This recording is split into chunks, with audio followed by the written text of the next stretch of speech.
Fala pessoal, estamos aqui em mais uma aula. Vamos falar agora sobre grandezas físicas, que são divididas em dois. São escalar e vetorial. Escalar vai ser números e unidades de medida, temperatura, tempo e etc. Já vetorial vai ser modo, direção e sentido. Exemplo da velocidade. Tá, agora eu vou explicar o que eu acabei de falar. Vamos pensar o seguinte. A escalar, a gente dando o dado, a gente já compreende. Exemplo da temperatura. Vai fazer 5 graus amanhã. Você entendeu, né? Que amanhã vai fazer, tem previsão de 5 graus Celsius de temperatura. Agora, se eu falo, fulano andou em tal velocidade. Eu preciso explicar essa velocidade. Como que ele atingiu essa velocidade, para que essa velocidade, entendeu? É algo que não é autoexplicativo. Eu tenho que explicar como ele vai usar essa velocidade. É igual falar de força. Ele vai aplicar força em quê? Eu preciso saber em que ele vai aplicar a força.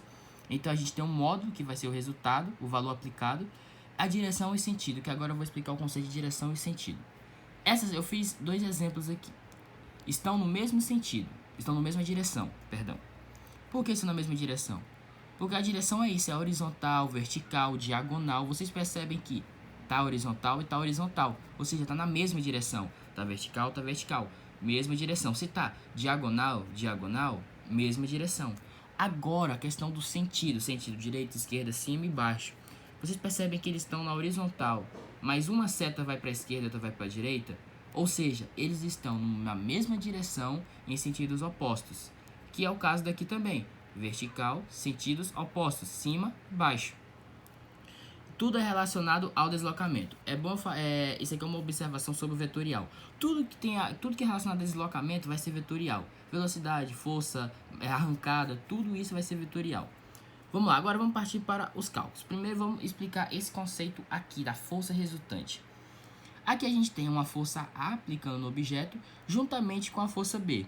Compreendem que a força, as duas estão se aplicando ao objeto, ou seja, elas estão colocando uma mesma força no objeto. É como se as forças delas estivessem se somando no objeto, que é o que explica aqui. Então, A mais B vai ser igual à força resultante.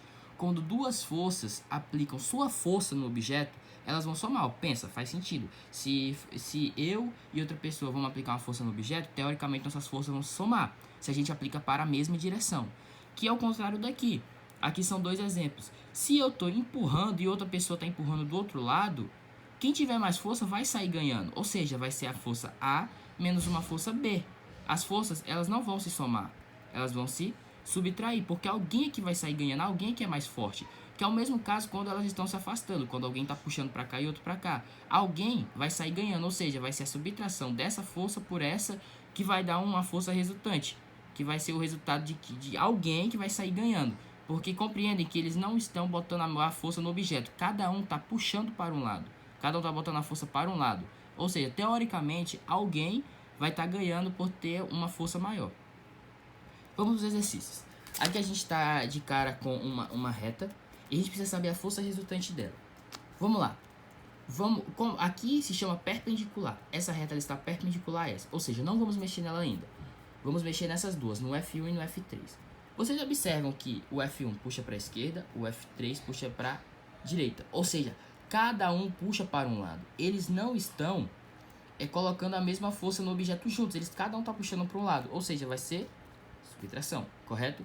E aqui ele diz o valor de cada um. O F1 vale 10, o F2 vale 30 e o F3 vale 20. Beleza. Como eu acabei de falar aqui, que vai subtrair, então a gente vai fazer uma subtração do F1 menos o F3 para a gente descobrir a força resultante dessa aqui. O F3 vale 20, o F1 vale 10, que vai dar igual a 10. Quem saiu ganhando? Obviamente, a força 3, como eu mostro aqui, ó. Essa força perde, por essa força ser maior, ela acaba ganhando. Então vai ficar aqui 10. A perpendicular, que eu acabei de falar, lembra que ela diz bem aqui que ela é 30? Ou seja, é 30. Pessoal, observem aqui como é que eu vou resolver isso. Como que eu vou resolver isso aqui? Se eu ligar esse ponto a esse ponto, forma um triângulo, correto? O que é isso aqui? Isso aqui não é um triângulo retângulo? Perdão, aqui também. Aqui também vai dar certo. Também, perdão pela linha, mas dá para entender. Ó, triângulo, correto? Ângulo reto, triângulo retângulo. No triângulo retângulo eu aplico o teorema de Pitágoras. Então vamos aplicar o teorema de Pitágoras, básico. O ângulo que está oposto ao ângulo reto se chama hipotenusa. a gente vai descobrir ela. Então, vou fazer a substituição. Aqui vai ser 20. Eu coloquei 20. Houve um erro aqui, mas dá para entender. Vamos fingir então que aqui é 20. Finge que aqui é 20, então. 20 ao quadrado mais 10 ao quadrado. Depois vai dar 500. Potência passa para o outro lado, 500.